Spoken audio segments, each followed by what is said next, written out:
Maxine Waters just made the worst mistake of her 33-year political career. She called a decorated combat veteran a traitor to America on live television during a congressional hearing. Big mistake. Major Tulsi Gabbard's response. Congresswoman Waters, shall we discuss your finances? Your daughter's $1.22 million, your husband's bank bailout, your $6 million mansion while your district lives in poverty. What happened next will end her career forever. Smash that like button because you're about to witness the most devastating political takedown in congressional history. This combat veteran who served 2 tours in Iraq is about to expose everything with documented evidence that will shock you to your core. Maxine Waters thought she was untouchable. She thought her 33 years of seniority made her immune to scrutiny. She thought her position as Financial Services Committee chair gave her unlimited power. She thought calling her critics traitors would make the evidence disappear. She was wrong. When you attack someone who's been shot at in combat zones and has intelligence training and evidence compilation, you better be ready for war. And Tulsi Gabbard came prepared with 4 binders of documentation that would destroy 33 years of carefully constructed political protection in a single afternoon. This is the day America discovered that one of the longest-serving members of Congress has been enriching her family for decades, while her constituents suffer in poverty. The House Financial Services Committee hearing room buzzed with the usual Washington energy. Staffers rushed between members. Reporters claimed seats. Cameras were being positioned. It was supposed to be routine testimony on national security and financial regulations. Just another Wednesday morning in the Capitol, Tulsi Gabbard sat at the witness table with the unmistakable bearing of someone who'd served in combat. The former congresswoman from Hawaii, now Director of National Intelligence, wore a simple dark suit with an American flag pin on her lapel. Her posture was erect but relaxed, her expression calm and attentive. This was someone who had been shot at in Iraq and wasn't about to be intimidated by congressional theater. At the elevated committee, D's sat Maxine Waters, 86 years old, serving her 33rd year in Congress. As chair of the Financial Services Committee, this was her domain, her power center. She'd made a career of confrontational rhetoric, of viral moments of reclaiming my time in hearings with bank CEOs and Treasury secretaries. Her signature aggressive style had made her famous, beloved by progressives, and seemingly untouchable. Tulsi began her opening statement professionally. Madam Chair, Ranking Member, distinguished members of the committee, thank you for inviting me to testify today. My testimony will address critical national security vulnerabilities in our financial systems. Waters interrupted sharply, her voice cutting through the chamber. Point of order. I have serious questions about this witness before we proceed. Tulsi looked up calmly, waiting. I question whether this witness should even be allowed to testify before this committee. Waters declared, her voice rising with practiced indignation. Miss Gabbard has a documented history of supporting dictators, spreading Russian propaganda, and undermining American foreign policy. She visited Bashar al-Assad, a war criminal. She has repeatedly echoed Kremlin talking points. She has been called a Russian asset by serious national security professionals. The room stirred. Republican committee members shifted uncomfortably. Democrats nodded along. Cameras zoomed in, sensing drama. Waters pointed at Tulsi, her finger jabbing the air for emphasis. Major Gabbard, you dishonor your uniform with your propaganda. You are a traitor to the men and women who actually serve America's interests. You don't belong in this hearing room, and you certainly don't deserve to oversee our intelligence community. The accusation hung in the air like smoke after a gunshot. Waters had just called the Director of National Intelligence a traitor on live television. It was the nuclear option of violation of congressional decorum and the most catastrophic miscalculation of W's career. The cameras captured Tulsi's face in that moment. There was no anger, no defensive crouch, just a slight smile, the kind that appears when your opponent has walked directly into a trap they didn't see. Tulsi sat perfectly still for 3 long seconds. When she finally spoke, her voice was quiet, but carried throughout the chamber with absolute authority. "Congresswoman Waters, thank you for that introduction." She reached down beside her chair. The room watched as she withdrew a thick binder and placed it on the table with a thump that echoed in the suddenly silent chamber. Then another binder, then a third, then a fourth. Each one landed with that same heavy finality. "You called me a traitor. So, let me first establish some facts about my background before we discuss your record." Congresswoman, she opened the first binder with calm precision, her movements deliberate and unhurried.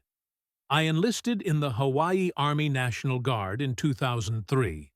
I deployed to Iraq from 2004 to 2005, serving in a medical unit. I deployed again from 2008 to 2009. I've been shot at, Congresswoman. I've treated wounded soldiers under fire. I've served in combat zones while you've served in congressional committee rooms." She looked up, making direct eye contact with Waters. "Does that sound like a traitor to you, Congresswoman?" Waters opened her mouth to respond, but Tulsi continued before she could speak.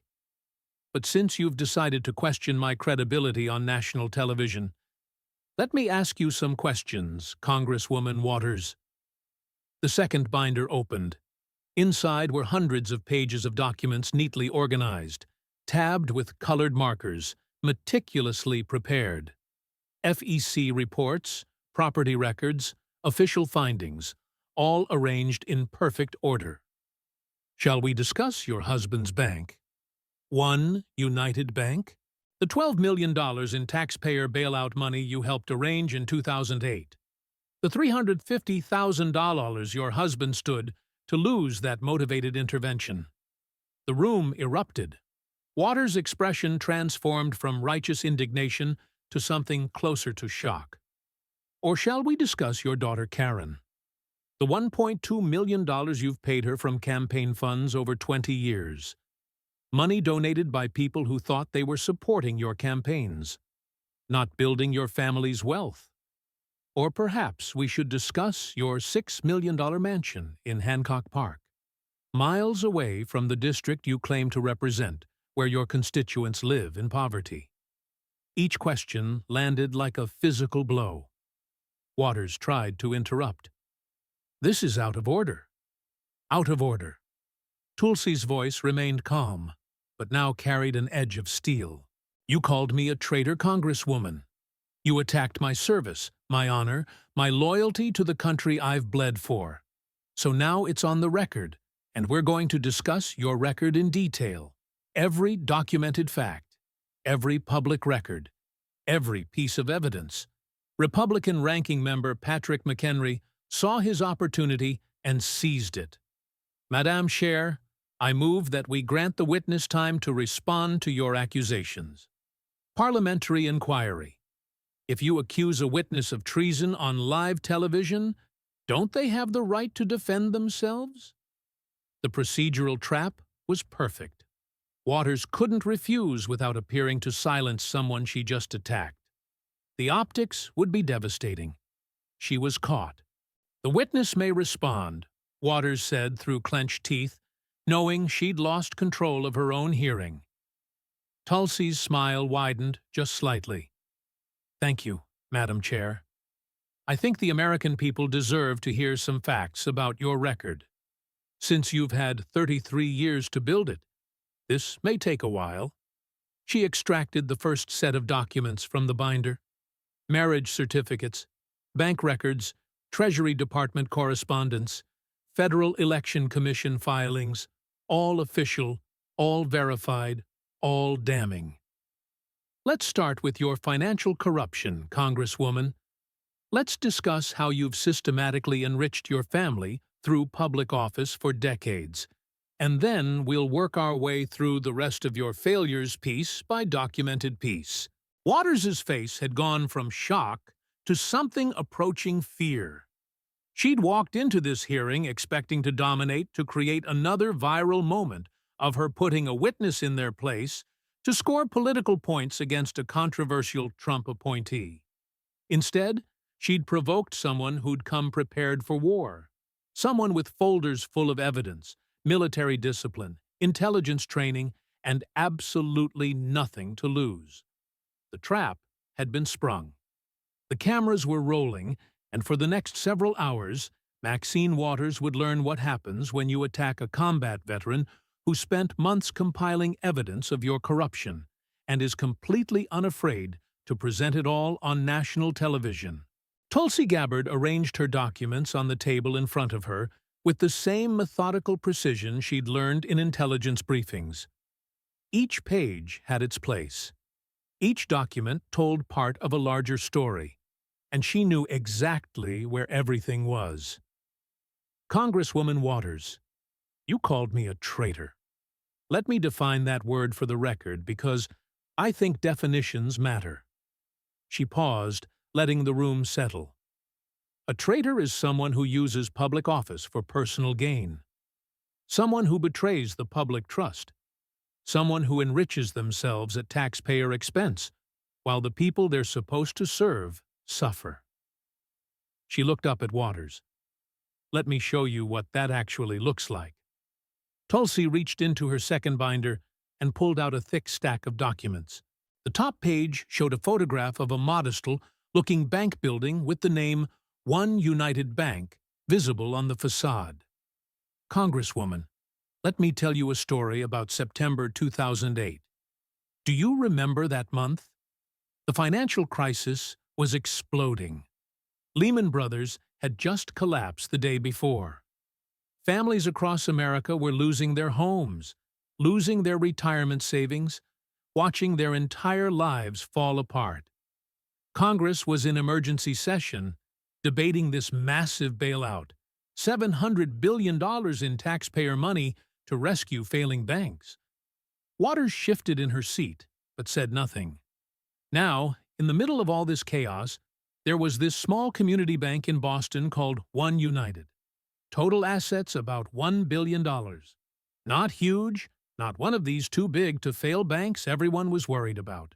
By every objective measure, this bank shouldn't have been a priority for federal rescue money.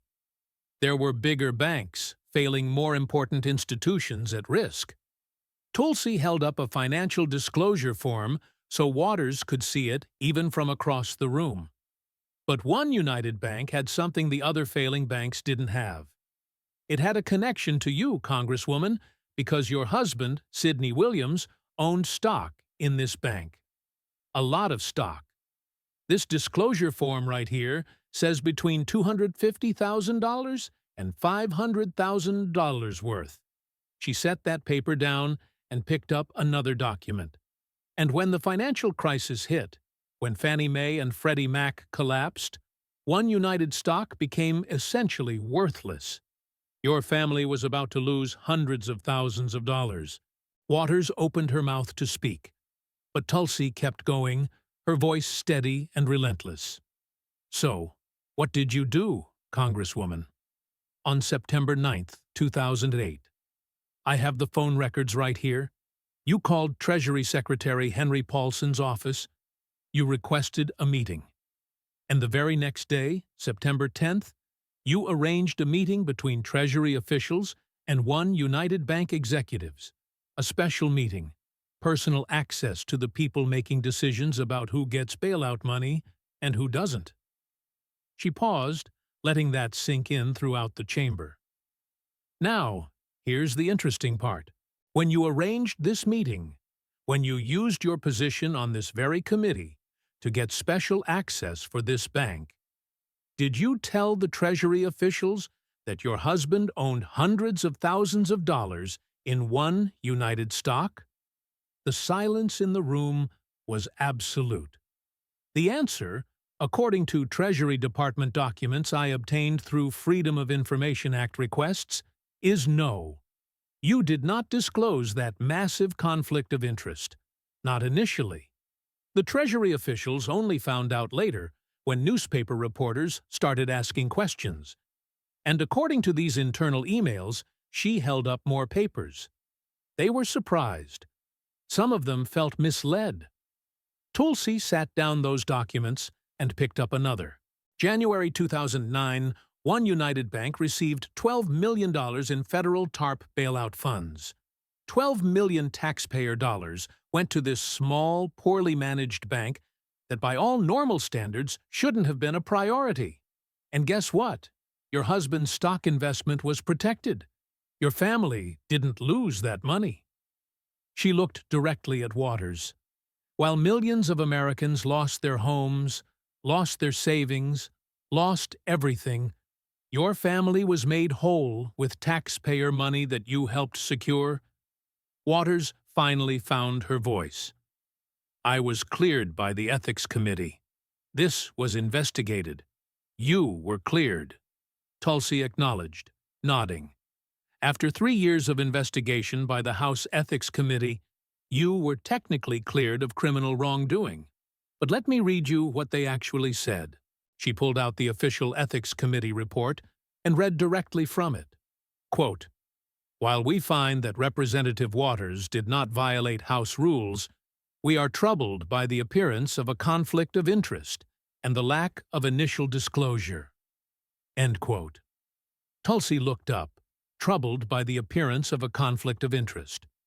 Those are your colleagues, Congresswoman, your fellow members of Congress investigating you for 3 years, and the best they could say was that they were troubled by your conduct. That's not exoneration. That's barely avoiding criminal charges. She gathered those documents together and set them aside, then reached for more papers from her binder. But that was 2008. Ancient history, right? Let me show you what you've been doing since then. For 20 years, actually. Tulsi pulled out a professional-look photograph and held it up. This is your daughter, Karen Waters. She runs a company, Karen Waters and Associates. The company provides what are called slate mailer services, basically political advertising that lists endorsed candidates. She sat down the photo and picked up what looked like an example mailer. Here's how your family business works, Congresswoman. Other candidates running for office in California want your endorsement. Your endorsement is valuable in certain districts because you've been in Congress for 33 years. You have name recognition. People know who you are. So these candidates, they pay money to your daughter's company, usually somewhere between $5,000 and $15,000 per candidate, to be included on a mailer that you send out to voters in your district. Your daughter's company handles the production prints. The mailers mails them out. The candidates get your endorsement. And Karen Waters gets paid. This happens every election cycle, every 2 years, year after year after year. Waters started to interrupt, but Tulsi raised her voice slightly. Now you're going to tell me this is all legal, and maybe it is. But let me show you the numbers, because the numbers tell a story. She pulled out a sheet covered in figures, clearly a compilation from multiple Federal Election Commission reports. I went through 20 years of your FEC filings, every campaign finance report you've filed since 2003, public records that anyone can look up, and I added up every payment your campaigns have made to your daughter's company. Tulsi began reading the numbers slowly and clearly. 2003 to 2004 election cycle, $42,000. 2005 to 2006, $65,000. 2007 to 2008, $82,000. 2009 to 2010, $94,000. She kept going, her voice like a drumbeat. 2011 to 12, $96,000. 2013, 4, $112,000. 2015, 16, $108,000. 2017, 218, $127,000. 2019 to 22, $40,000, your biggest payment yet. 2021 to 280 Howdern, and most recently, 2023 to 24, $156,000. She looked up at Waters. Add it all up, Congresswoman. Every payment, every check, every dollar from your campaign to your daughter's company over 20 years. You know what it comes to. Tulsi paused, letting the question hang in the air for a long moment. $1.22 million. She let that number sit there heavy and undeniable. $1.2 million, Congresswoman, from campaign donors who thought they were supporting your re-election campaigns, who thought their money would go toward advertising and organizing and voter outreach. Instead, it went straight into your daughter's business account. Now, you're going to say these were legitimate consulting fees for legitimate services. So, let me put this in context using industry standards. Tulsi pulled out another document. I contacted several campaign consulting firms in California.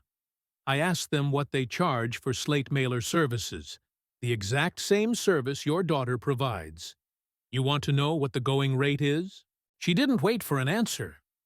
The typical cost for producing and distributing slate mailers in California campaigns $2,000 to $5,000 per election cycle. High-profile campaigns in really competitive districts might pay up to $10,000. That's market rate for this work. But your daughter's company, she charges candidates $5,000 to $15,000 just to be included on a single mailer. That's just for putting their name on your mailer. And then, on top of that, your campaign pays her company $50,000 to $100,000 per cycle to actually produce and distribute those mailers. Tulsi's voice took on a sharper edge. So, let's be really clear about what's happening here. Your daughter gets paid by the candidates who want your endorsement. Then your campaign, using donor money, pays your daughter's company again to produce the mailers. She's collecting money twice for the same work. She held up one of the sample mailers. And what does your daughter's company actually produce for all this money paper? Printed paper with your photograph and a list of candidates. That's it. No sophisticated voter targeting. No advanced data analytics. No innovative digital strategy. Just your picture and some names on a piece of mail that any graphic designer could create for $1,000. For $1.2 million over 20 years, your daughter has been printing papers and mailing them out. That's the service. That's what generated a $1 million family business. Waters tried again. Those payments were reviewed. By whom? Tulsi cut her off by the Federal Election Commission that's chronically understaffed and takes years to investigate anything. The same FEC that has a backlog of thousands of complaints. She pulled out yet another document. But we don't have to speculate, because the Campaign Legal Center, that's a nonpartisan watchdog organization, they filed a formal complaint about these payments. Let me read you what they said. Tulsi read from the complaint, quote, Representative Waters has paid her daughter's firm over $1 million for services that could be obtained on the open market for a fraction of that cost. This arrangement allows Representative Waters to funnel campaign donations to her family while claiming these are legitimate business expenses. The arrangement creates obvious conflicts of interest and violates the spirit, if not the letter, of campaign finance law. End quote. She set the document down. Now, Congresswoman, let's talk about what this arrangement really means. Your daughter's entire business model, her whole company, depends entirely on your political power. Think about what that means. Tulsi counted on her fingers. 1. If you lose your seat in Congress, your daughter loses her primary source of income. So, she has a massive personal financial incentive for you to stay in power, regardless of whether that's good for your constituents. 2. If your political influence decreases, if your endorsement becomes less valuable, your daughter's business suffers. So, she benefits when you're in the news, when you're controversial, when you're maintaining your brand, even if that means making inflammatory statements that don't actually help your district. 3. Your daughter has a direct financial interest in you prioritizing your political brand over actually governing, Because what she's selling to these candidates isn't policy expertise or campaign strategy. She's selling your name, your fame, your brand recognition. And four, you, Congresswoman, have an incentive to use your congressional position not to pass legislation that helps your constituents, but to maintain your personal power and fame. Because that's what keeps money flowing to your daughter's business. That's what keeps her million-dollar enterprise running. Tulsi's voice hardened. This is what modern political corruption looks like, Congresswoman. It's not brown paper bags full of cash in parking garages. It's not crude bribery. It's sophisticated family enrichment schemes disguised as legitimate campaign expenses. It's legal corruption using the system to enrich your family, while technically not breaking any laws. She gathered both sets of financial documents, the One United papers and the campaign finance records, and held them up together. Do you see the pattern here, Congresswoman? 2008, your husband's bank investment gets protected with $12 million in taxpayer money. 2003 to 2024, your daughter gets enriched with $1.2 million in donor money. This is systematic family enrichment through public office. This is using your position to benefit your family financially, while the people you represent get nothing. Tulsi pulled out one final devastating comparison. Let me put this in terms your constituents will understand. When you first entered Congress in 1991, your net worth was approximately $500,000. Today, according to your financial disclosures and property records, your net worth exceeds $6 million. That's 200% growth. You've gotten 12 times richer. Meanwhile, your constituents, the people living in California's 43rd District, their median household income in 1991 was $28,000. Today, it's $42,000. That's only 50% growth, barely keeping pace with inflation. She let that sink in. You've gotten 12 times wealthier. They've stayed essentially stagnant. You live in a $6 million mansion. They struggle to pay rent. Your daughter received $1.2 million from campaigns. Their children go to schools that don't have enough textbooks. Tulsi's voice dropped to barely above a whisper, but somehow it carried throughout the entire chamber. You called me a traitor, Congresswoman, but I've never used my position to enrich my family. I deployed to combat zones. I treated wounded soldiers under mortar fire. I sacrificed for my country. What have you sacrificed, Congresswoman? Because from where I'm sitting, looking at your $6 million net worth, and your daughter's $1 million business, and your husband's protected bank investment, it looks like you've sacrificed nothing. You've gained everything, and your constituents have gotten nothing except poverty and broken promises. Frozen in her chair, unable to respond to the documentation, unable to challenge the numbers, unable to defend 20 years of systematic family enrichment that was now laid bare in official records for millions of Americans to see. That's the financial corruption, Tulsi said quietly. But Congresswoman, there's something even worse we need to discuss. Because financial corruption, as bad as it is, that's just about money. What we need to talk about next is about betrayal. It's about you betraying the people who elected you to represent them.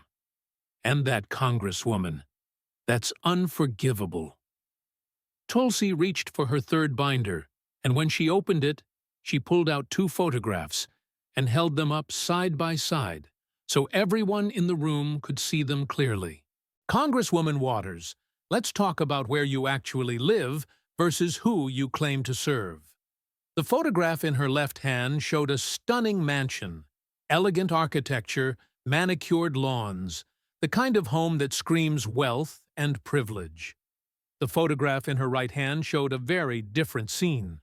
A liquor store with iron bars on the windows, deteriorating sidewalks, obvious urban decay.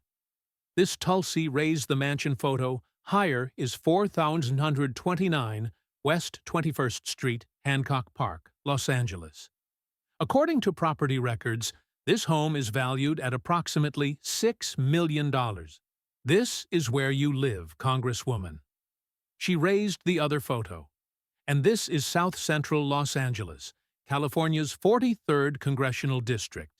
This is who you represent. She set the photos on the table and pulled out a map. Here's Los Angeles County.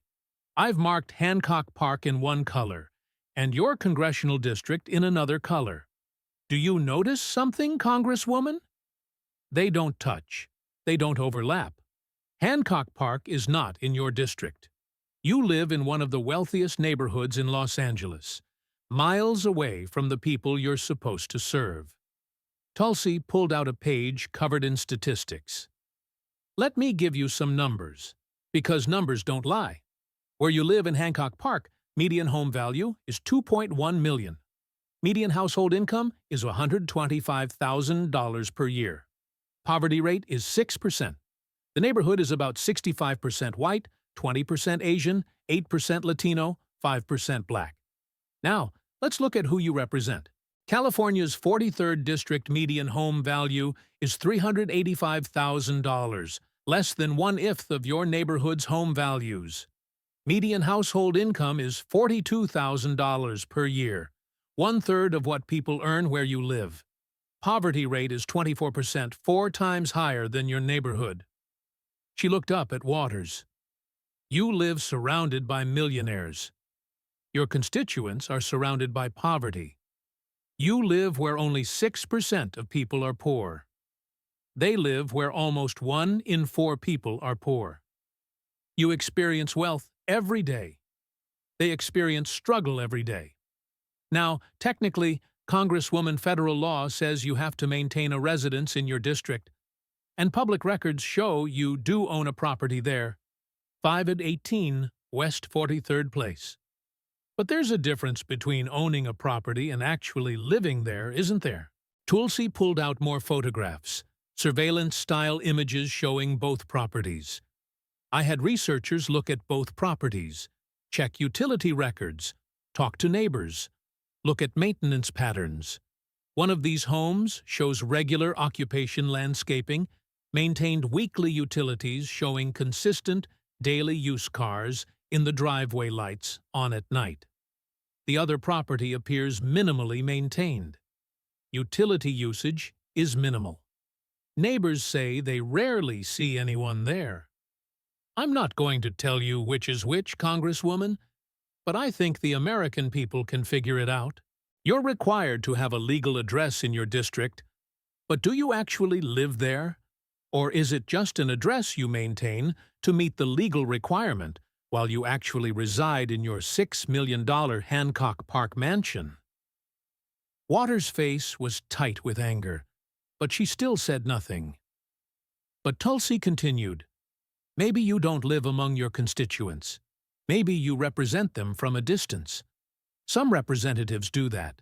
So, let's look at what you've actually accomplished for them over 33 years. She pulled out what looked like a comparison chart.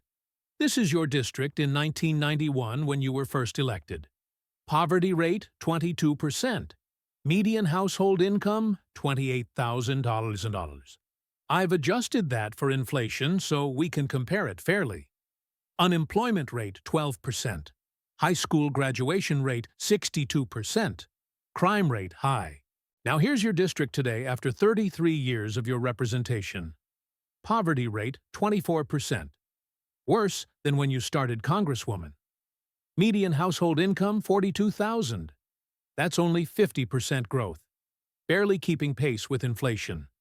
Unemployment, 10% better than 1991, but that's true everywhere in the country. High school graduation rate, 68%. Crime rate still high. Tulsi's voice grew stronger. In 33 years of representing this district, poverty has increased under your tenure.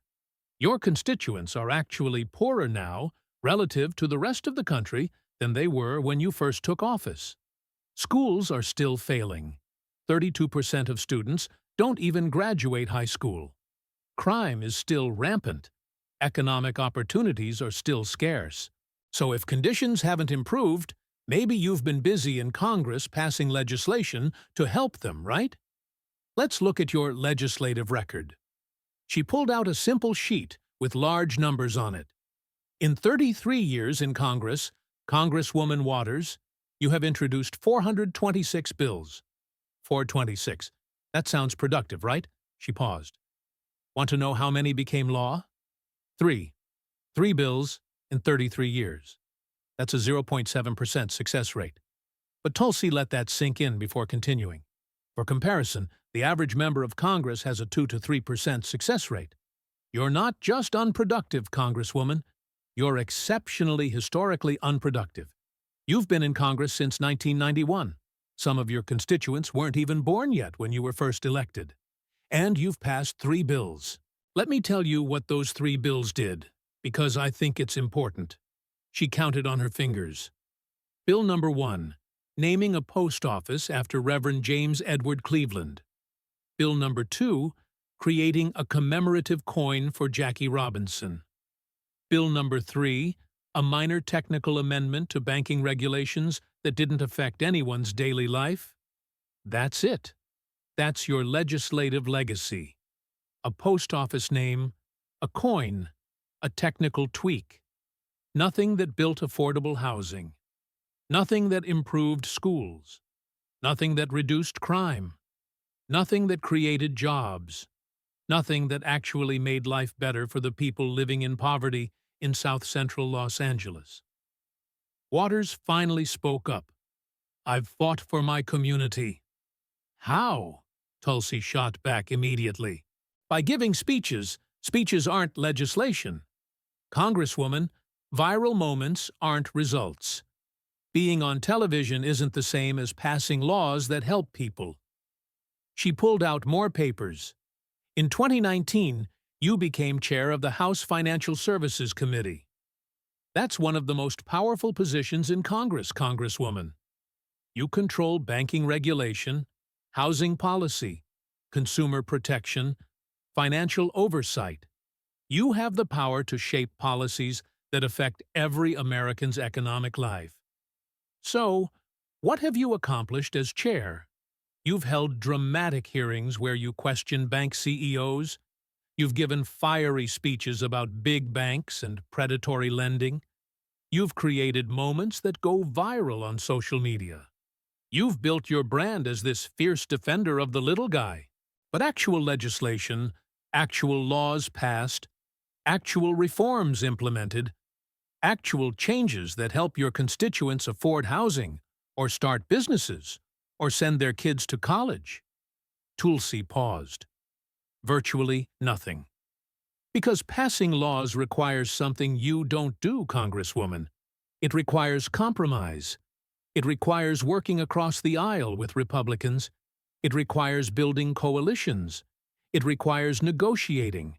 It requires sitting down in boring committee meetings and working through technical details. It requires actual work. But why would you do that work when you can just yell at bank CEOs on C-SPAN and get the same fame? Why negotiate and compromise when you can just make inflammatory statements that get you on cable news? Why pass legislation when you can build a personal brand without ever actually accomplishing anything? Tulsi reached for one final document, a side-by-side comparison that would become the defining image of this hearing. Let me show everyone what 33 years of Maxine Waters' representation has produced. She held up the comparison page where everyone could see it.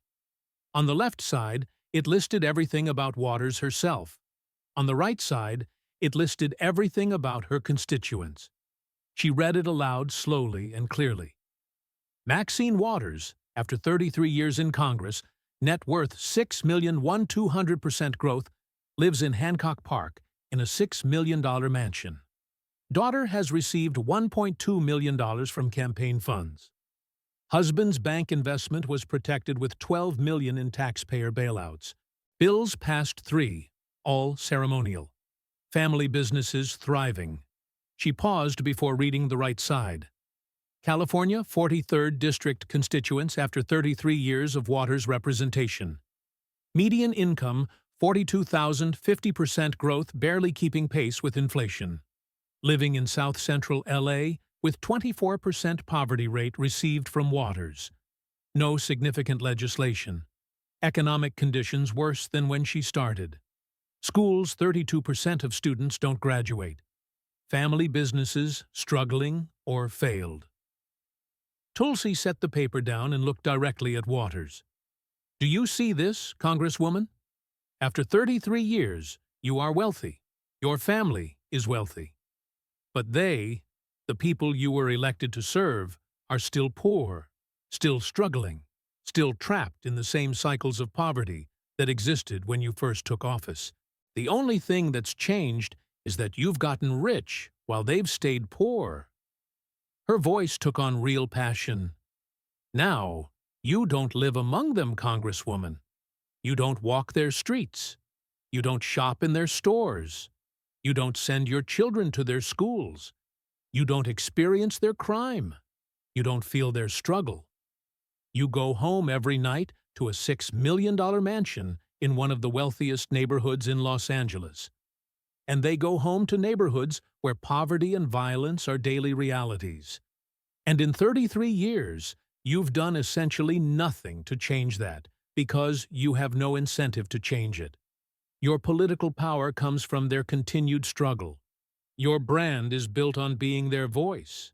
But what good is a voice that never produces results? What good is someone who talks about fighting for you, but never actually wins any fights? Tulsi gathered all the documents from this section. You've served yourself for 33 years, Congresswoman. You've enriched your family.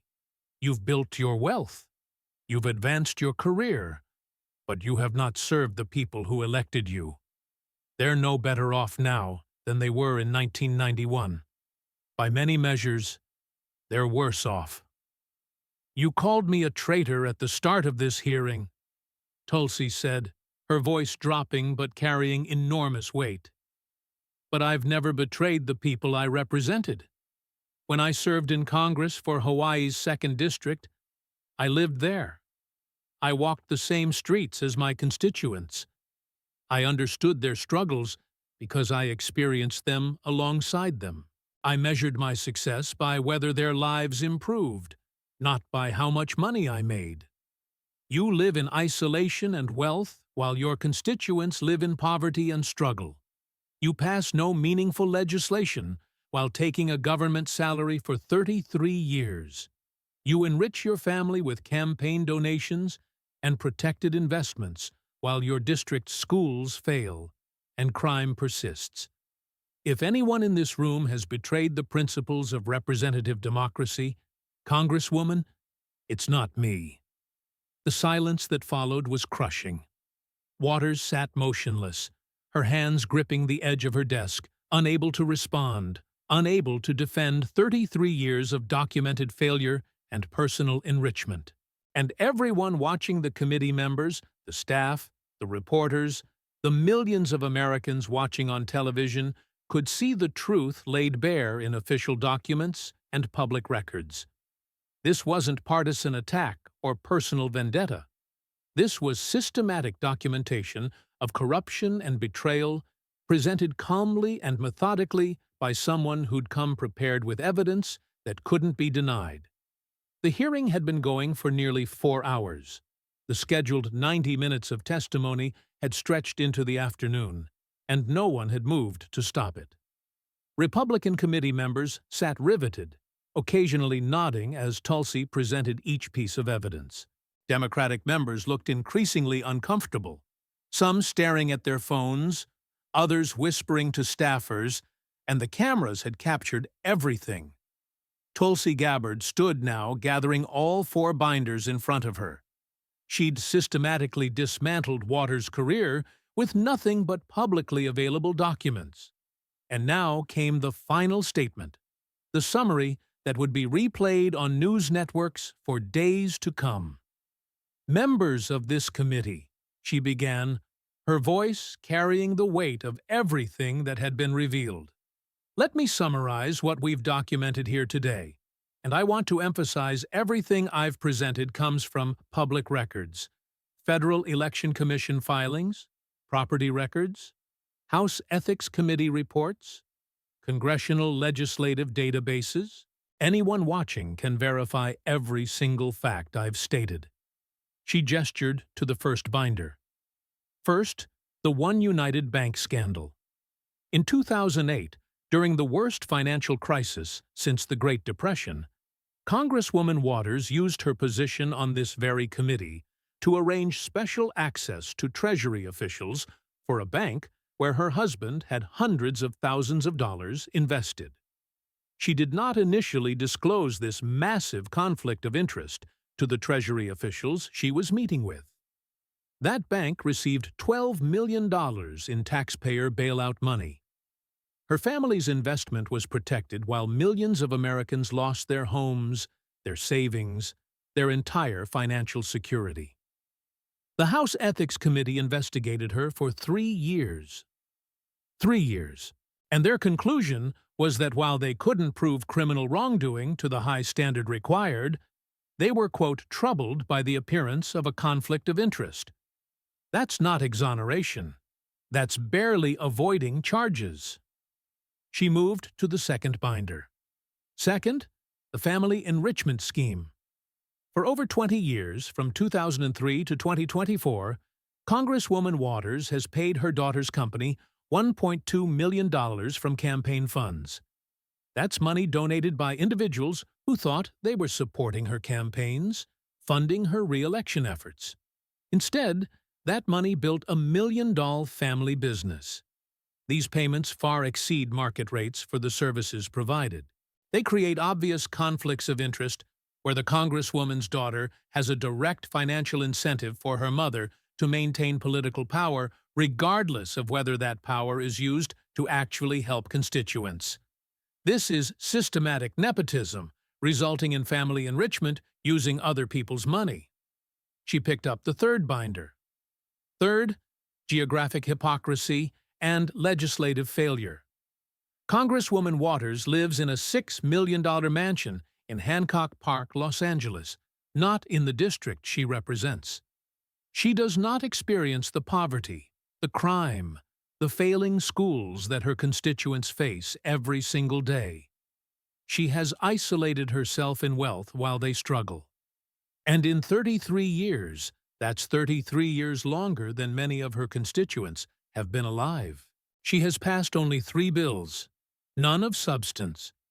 Her district's poverty rate has increased during her tenure. Schools still fail. Crime remains high. By virtually every objective measure, the people she represents are no better off now than they were when she first took office. Some measures show they're actually worse off. Tulsi sat down all the binders and placed her hands flat on the table, leaning forward slightly. Madam Chair, Congresswoman Waters, you opened this hearing by attacking my patriotism. You called me a traitor. You questioned my loyalty to America. You suggested I don't belong in government, that I dishonor my uniform, that I serve foreign interests instead of American interests. Her voice hardened. You thought your position as committee chair would protect you. You thought your 33 years of seniority would intimidate me. You thought you could attack a witness with impunity, create another viral moment, score political points. You thought I would back down. But I came prepared. I came with documents you cannot deny. Federal Election Commission filings that are public record. Property records filed with Los Angeles County. Ethics Committee investigations conducted by your own colleagues. Legislative records maintained by Congress. All of it official. All of it verifiable. All of it damning. Tulsi straightened up, standing at her full height. You've been in Congress for 33 years without real accountability. The mainstream media hasn't seriously scrutinized your record. They've covered your viral moments and your sound bites, but haven't investigated your actual conduct. Your Democratic colleagues haven't challenged your failures because party loyalty and seniority protect you. Your constituents have kept re-electing you out of name recognition, and because no one with resources has seriously challenged you with evidence like this.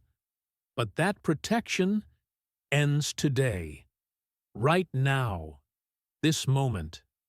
She turned slightly to address the cameras, directly speaking to the millions of Americans watching live.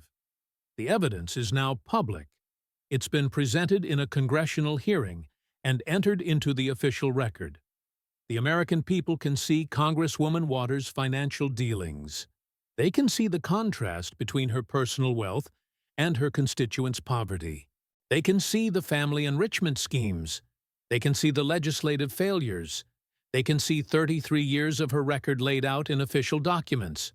And they can judge for themselves who the real traitor is. Is it someone who deploys to combat zones, who serves their country in uniform, who continues that service in government positions, who questions military interventions because they've actually fought in wars and know the cost? Or is it someone who uses public office to enrich their family? Who lives in luxury while constituents suffer? Who passes no meaningful legislation while collecting a government salary for 33 years? Tulsi turned back to face Waters directly. Congresswoman, you called me a traitor because I've questioned military interventions that don't serve our national interest, because I've opposed regime change wars that sacrifice American lives for questionable objectives, because I've challenged the bipartisan foreign policy establishment that has kept us in endless conflicts. But I question those wars because I've fought in them. I oppose those interventions because I've seen the cost in blood and treasure. I challenge the establishment because I've been in the field, and I know when we're being sent to fight and die for objectives that don't actually make America safer. You, Congresswoman, you question nothing except those who threaten your personal power. You challenge no orthodoxies except those that might expose your corruption. You oppose nothing except accountability.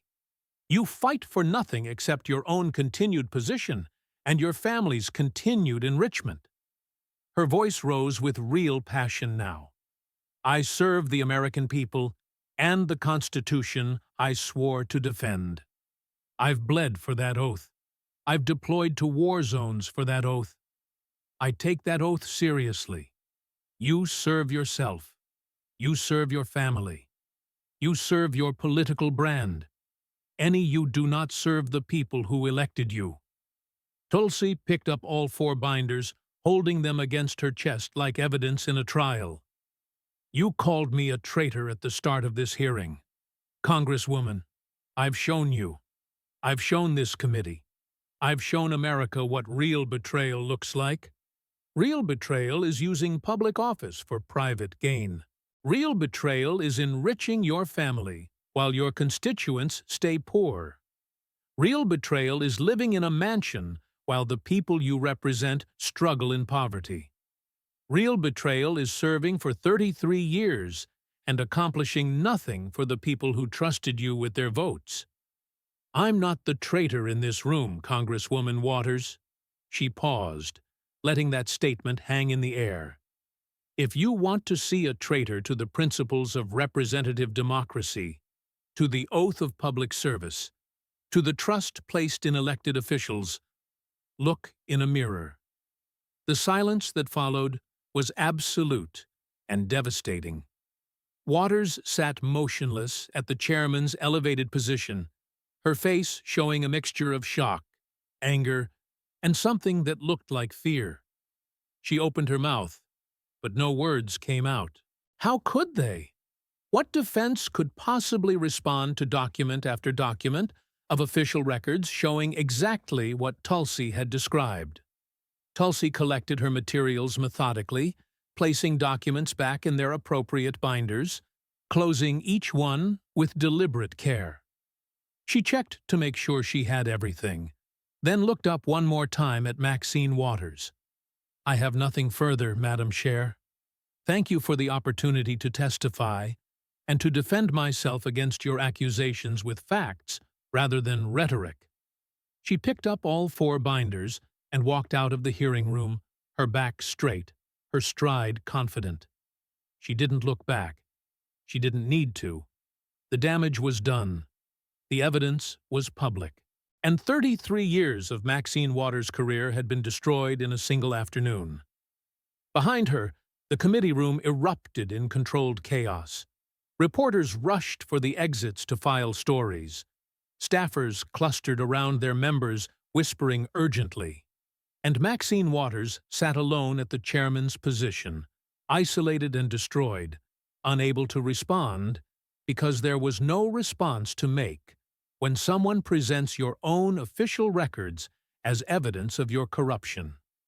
The cameras captured it all. And within minutes, the footage would be everywhere on cable news, on social media, on YouTube, spreading across the internet at viral speed.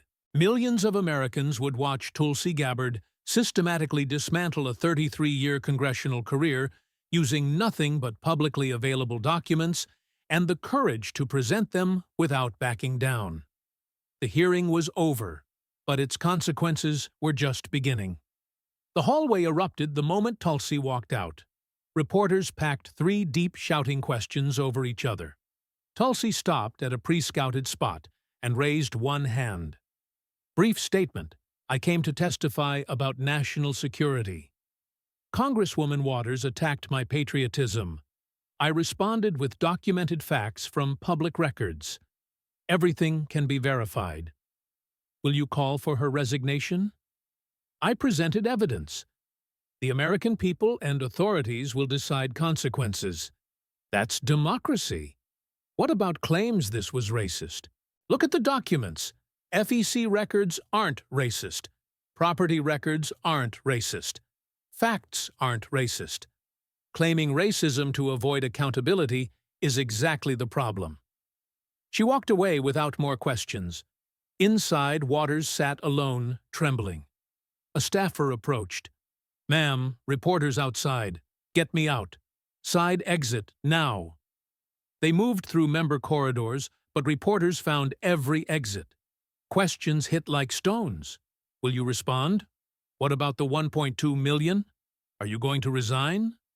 Waters said nothing, pushing through to an SUV that sped away. 4 hours later, her statement dropped. Today's hearing was a politically motivated attack to silence a strong black woman. The allegations are old, discredited claims. I will not be silenced by partisan attacks from someone aligned with dictators and Trump. Social media exploded. Which part was discredited? The FEC records. She doesn't deny a single fact. Payments continued through 2024. Not old. By midnight, 100 million views. Unlike previous viral moments, this was different. The documents were real, verifiable. People confirmed every number, every fact checked out. Next morning, media couldn't ignore it. Washington Post records confirm $1.2 million to W's daughter. New York Times ethics questions resurface after viral hearing.